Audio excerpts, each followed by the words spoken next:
Hi everyone, welcome to Sunday Nights with Faye Seidler. We're back here. We're doing our show. We're getting into it.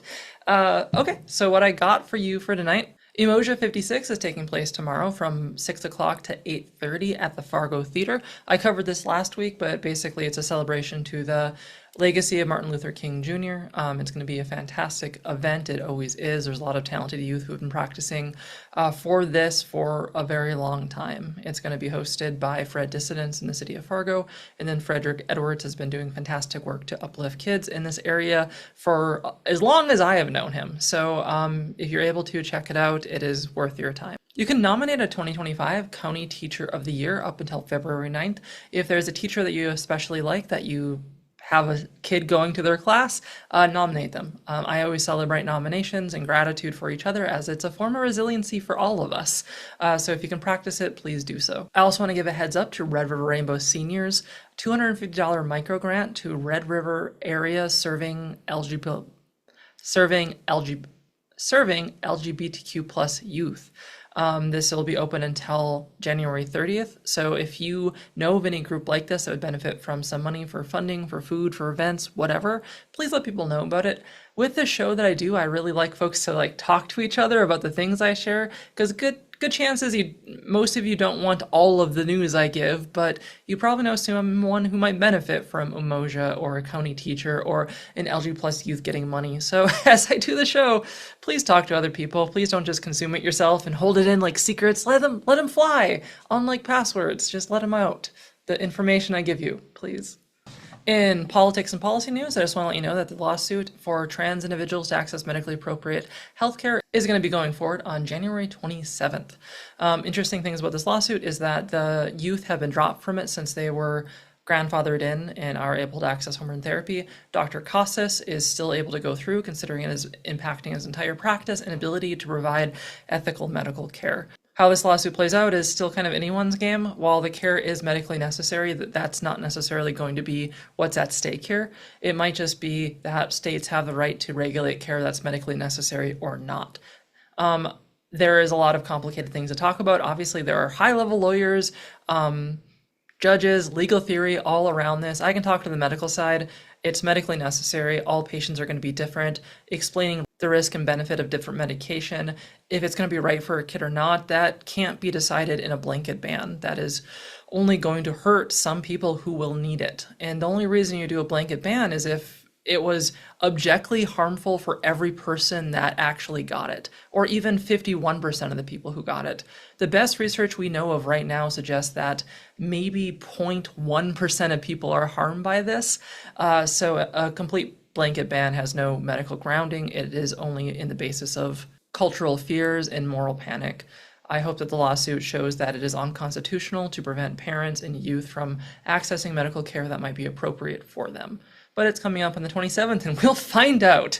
I do the Pulse every night at 10 p.m. You can check it out an hour after my show starts, but I just want to let you know some resources I've been putting together for our legislative session. I have all the bills that I think are important for risk and protective factors all in one spreadsheet. So for people who I often talk to, which are professionals, those are good bills to look at to see if you support or don't support them. I'm not perfect. I've had 737 bills to read in the last week and a half. So I might be wrong about some of this stuff. I don't think it's an absolute list. I might take things off. I might put things on. I'm still looking at things. New things are happening, but I want to let you know it exists. I'll take support, but it could be a good place to find what's going on this year. March 18th was a People's March, which I think is 2 months too early if you think about it. And it was a lot of different people across the state marching for equity for the most part, justice, that kind of thing. There are groups like the North Dakota Human Rights Coalition and Planned Parenthood, League of Women Voters, I think. A lot of different organizations that usually fight for fair representation, equal rights, or things like that were present in a lot of our cities. So there's just a story about that you can look out. If you ever want to get involved with this, there's a resource on my website that I put together, which is a PDF of all the different orgs doing various work, split by the different causes they work with. So you don't have to care about the stuff I care about, but I can connect you to the people who do things you do care about. So just let me know. In other equity news, Buffalo Fire continues to put out a newsletter about all the different things happening across the state that are impacting individuals. I recommend checking it out. It tends to be fire. Speaking of newsletters, I'm going to shout out Indy Hope's newsletter that also has a lot of good information about suicide prevention across the state. A lot of what I'm covering tonight in actuality. But another thing I want to tell you about with them is that they provide free gun locks, I think. There might be a little bit of restrictions to who and how you can get them, but they do a lot of work with gun safety, so you can check that out.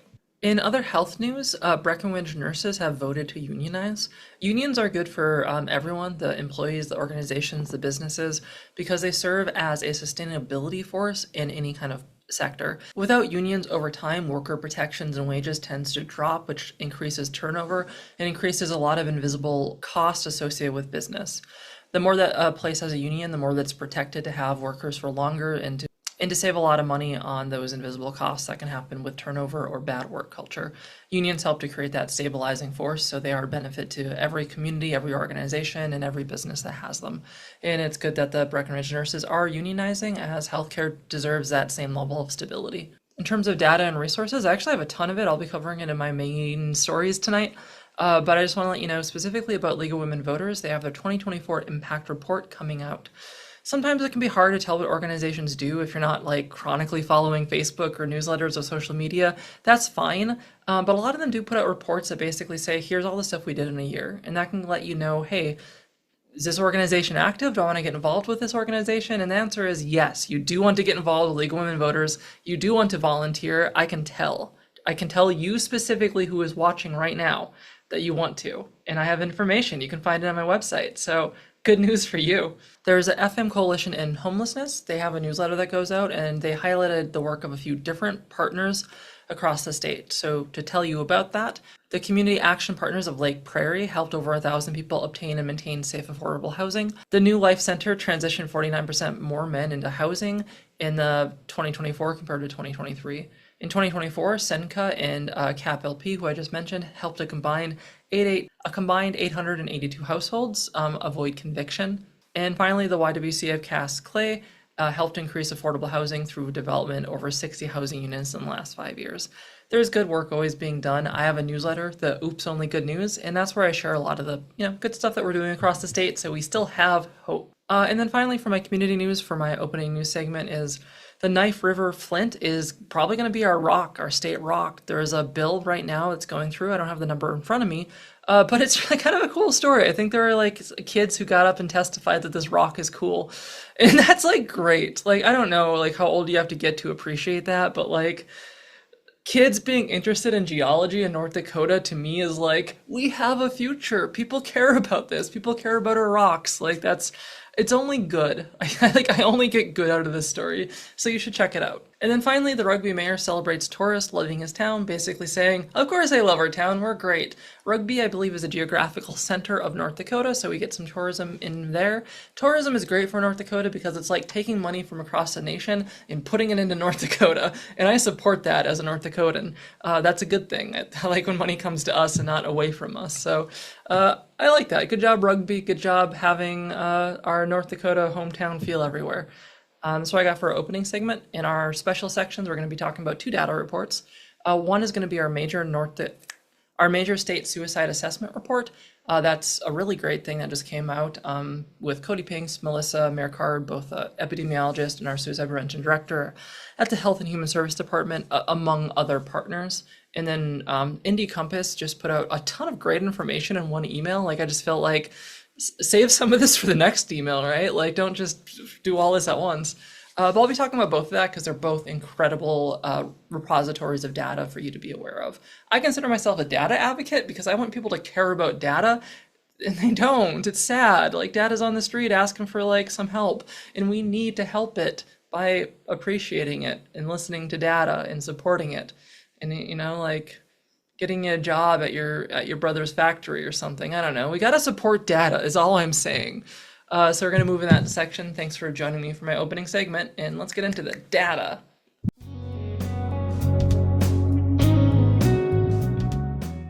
In 2023, we passed a bill that created a suicide fatality review commission. And what that did was brought a bunch of professionals together to talk about the suicides that happened across our state and find out what was the root cause of these things so we could prevent suicide, downstream and make sure that's a problem that doesn't impact our communities. They did work all across 2024 and at the end of it put together a report of their findings based on that year of work. To show some data from that report, in 2022 we found that suicide was the 8th leading cause of death. For general populations, it is still the 2nd leading cause of death for individuals 18 or younger, though I don't think they included that in this report. When we look at the breakdown of suicide by age group, death by suicide by age group, what we find is a pretty consistent breakdown between measuring it in 2018, 2020, and 2022. There's not a huge significance in difference. There are minor significance, but it does show you kind of where we're looking at the most deaths, which tend to be that 25 to 44 year range. So it's less likely when you're younger to die by suicide and less likely when you're older. The reason that suicide is the 2nd highest cause of death for younger populations is they tend not to die, which is good. We have very few mortality for youth across the state. I don't have the data in front of me right now as I'm just kind of looking at the notes of my story, but they broke down the demographics of the, I believe, over 20 cases they looked at very intensely of individuals who died of suicide. The demographic breakdown tends to be pretty typical, looking at gender, race, age, and things of that nature, trying to reflect kind of a wide spectrum of our population. When we look at suicide, we often find that the culprit tends to be firearms, with death by suicide often being related to. When looking at suicide, we often do find that firearms are the main culprit, as they are lethal means that can be highly effective. One of the reasons we tend to see men die of suicide at a much higher level than women is men also are much more likely to own guns or have other access to lethal means. When we look at suicide, we often do see that there is a higher level of anxiety and depression. However, it becomes tricky to try to say that anxiety and depression cause suicidality. It is more that they are likely themselves indicators of different risk factors and traumas. Every risk factor and trauma that goes into suicide creates a higher likelihood of suicidal ideation, plannings, or attempts. So it does often rhyme that people who are experiencing anxiety or depression could also have those risk factors that increase suicidality. So it becomes tricky to say depression, anxiety increase suicidality. They definitely have a component, but they don't cause it, is what you should really understand. The commission report is longer than I'm reviewing here in just a couple of minutes. They do have some recommendations that typically are what you would expect. These aren't too groundbreaking in terms of what we usually see within suicide prevention, but they are still helpful to know that the problems we see across the nation are the problems we see in our state. So to talk about some of the headlines here: decrease stigma and increase help-seeking behavior, increase training for healthcare staff to better screen and treat depression, improve social connectedness, reduce access to lethal means by people who are acute risk of suicide, improve access to suicide loss and suicide attempt survivor support, increase gatekeeper training for community members, and improved resource provisions for those at risk regardless of suicide risk assessment. So basically improve our knowledge and support across the systems. One of the things that's interesting about the report is the limitations, specifically call out that they don't have a lot of risk factors associated with sexual orientation within the case reports that they reviewed. Keep in mind, death by suicide in our state is still thankfully rare. It is about 150 people per year. And if we think about the queer population being about 20%, for younger populations, but closer to 10% if we're looking at general populations, then that means we'd only expect about 15, or due to minority stress, probably about 30 within that population pool. However, they're probably not always going to be out about this, so you are likely only being able to identify maybe 10 to 15 total individuals by sexual orientation or gender identity as part of that total pool. This is me kind of extrapolating on multiple data systems and creating like a expert opinion on it.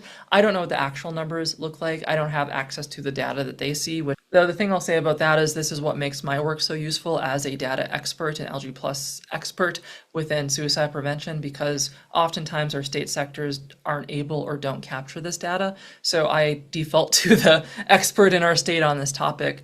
I'm probably one of the only people within the state who actually has a high level understanding of suicide prevention suicidology within our LG plus community, as well as ways to intervene and reduce suicide across our state. And you can find all that on my 2025 State of the State report. In fact, all the information I have related to it. Part of the reason I do that work is because I know that it's missing, and if you read through my report, you will find exactly these issues that we often don't have the ability to either have this data or act on it at our state level. None of this is a criticism for people who do this work, who I work alongside professionally. They are doing the best with what they can and what their grants allow them, as well as what they ever given access to. The reason I'm able to be and do what I'm able to is I spend all of my time on what is a minority community. They can't afford to spend 40 hours a week or more on just their LG Plus data sets. So that's where someone like me is useful, to be able to help them understand what it's like to be someone who's LG Plus and the struggles that they go through. So it's not to put blame on them, it's only to say that it's important to have stakeholders like me at the table too. As a final note, there's a great resource that is put out by our North Dakota Health and Human Service Department called the North Dakota Suicide Overview. And it is a dashboard where you can actually explore a lot of the different things related to our state around suicidality. This was released late last year and is still a phenomenal resource for people who care about and want to look at data across our state. This is maintained by Health Epidemiology, I believe, and I love what our state's doing with this data. So while I did end that report talking about kind of some of the shortcomings and why I'm so great, I really can't do this work if it was just me, right? No person's an island.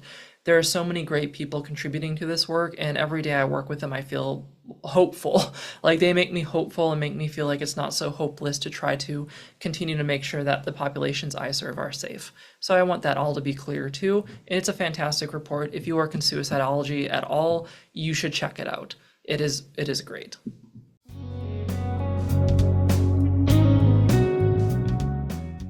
I've been following North Dakota Compass for a pretty long time now. They are a repository of state data, and they are fantastic. They have a newsletter that goes out every month, which has new data slides and graphs and resources. They do interviews with researchers. They've interviewed me before, and it is just a phenomenal access to experts across the state with their subject matter expertise. They sent an email in January this month, and I finally got to check it out on Saturday as I did the show and the templating for the show. And I'm like, it was so amazing. Like, every single section was like this new, bright, like, magical playground of data. Like, I was so blown away, and I'm just like, you should have saved some of this. Like, I think that's what I said in my earlier segment, just like, it's so good. It is fantastic. I thank them all the time. I think that, like, I think they feel weird that they have a fangirl, but hey, there I am. So to talk about it, they have a thing called the 2025 Demographic and Social Economic Profiles in North Dakota State Legislative Districts. It's a mouthful of data, because you can go in there, I have on my screen here, you can look at the demographic makeup of all our districts. You can find out who has families, who doesn't, what the working age is. Just, if you want to click snapshot about District 8, you can figure that out. And that can help inform you of what the policies and priorities of that district are. If the district has very few kids in it, well, they probably don't care about schools that much, right? Because that's not the things they think about.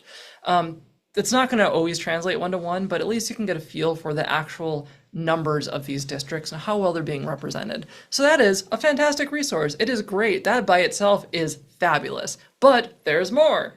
As I mentioned, there is Ask Researchers. They have a new thing talking about the 2024 statewide housing needs assessment from one of the researchers in there. I have not read this yet because I have been busy.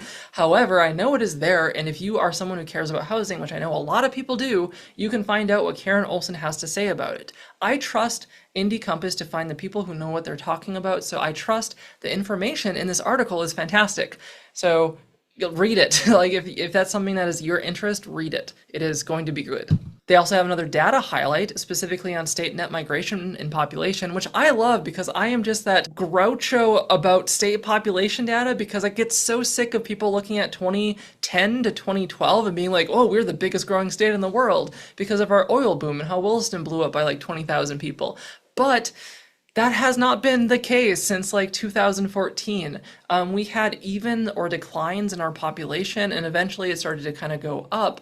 And as we're looking at now, a lot of the increase is through national migration. It's through people coming here from out of our country, either with work visas or as new Americans, which is great. Look at where those opportunities might be and where we want to look at for expanding services. If we have a lot of people coming here that maybe don't speak English as a first language, we want to put more effort into funding maybe translation services or just having more general services available. So it's a good look at who is coming, what our needs might be, and where our incentives lie. It's awesome. Like, it's great. We have data on that. It looks like North Dakota is increasing. We've increased, it looks like almost 20,000 people in the last couple of years, which seems like we're a little bit higher than the national curve. You might be thinking, that must be all they have. Why don't they have more stuff than that? You already got your dissertation awarded to you with that. So they even added more stuff. We have the geographic profiles. You remember that legislative district thing I was talking about three things ago? Throw it away, because we have that same thing, but for regional data. Any way you want to slice and dice that data to put onto your report sandwich to eat it, you can. Put on some tomatoes. It's going to be great. A little bit of mayo. We're going to make a data sandwich, and we're going to eat it. And that's how we digest these things and understand them. I'm glad I landed in that metaphor. I really didn't know where I was going. But there's more data here. And you know what? All this stuff, you don't have to wait for me to tell you about it. You can sign up for their newsletter, which is fantastic. One of the best. It is cute. It is delivered in a great way. Information is concise and beautiful. Like, I have no notes on this. As someone who likes data, I am just like, these are my heroes. Like, they're so good at that. So I'm a fangirl of all the good data they have. That's all I have to say about that. Feeling a little embarrassed. But check them out. They're good. They're fantastic. That's all I got for you tonight. Legislative session's still kicking. But if you want to know more about that, I'm not going to talk about it much on this show because I have so many other places I'm talking about it. I have a newsletter, I have a show at 10 p.m., I have frequent Facebook updates, I have graphics that look good, I send them to people, I email folks, I've been emailing hundreds of people. You can connect with me somewhere else if you want that. My Sunday night show is just to let you know what's going on across the state in terms of community news, news for professionals that work as like doctors, teachers, social workers, stuff like that, community members, human rights advocates, and just general people who want to know more about our state. The Sunday night show is a show I do for desiloing information and getting people to know what's going on, which is why I pressured you in the beginning to talk to other people about it. That's what I got. I hope you enjoyed the show. And that's what, yeah, bye, stay warm. But also, yay, democracy. Well, thank you everyone for watching my show. That's all I have for today. I hope you have a good rest of your week. I hope we see you back here next week. Just want to give some thank yous to all the folks here who contributed to the show, who made it all a great time and informed us about the cool stuff they're doing. He will be my outro probably for a while until I choose to change it. You all have a good day. Bye.